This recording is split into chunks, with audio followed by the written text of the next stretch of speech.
The U.S. went from being respected to tolerated to disliked, and on the border of being feared by a lot of countries around the world.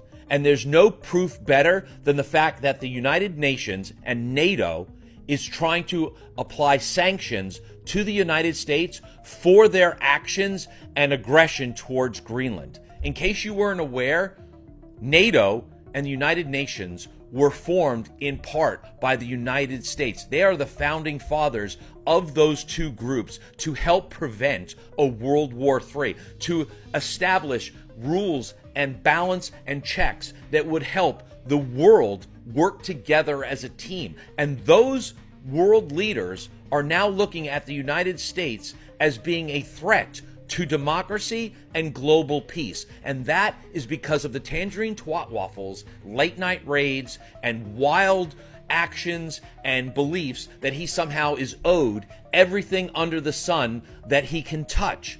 The United Nations is looking at the United States as a problem, just as they look at Russia as being a problem.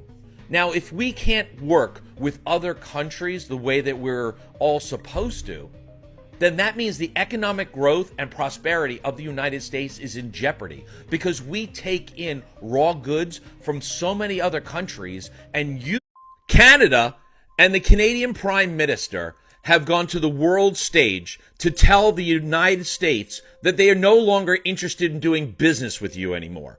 And why does that matter to the rest of the people of the United States? Because Canada exports over $400 billion of raw material to the United States, which we refine, process, and export, and make over about $200 billion in profit every single year. And that is going to be a source of income that we possibly will lose.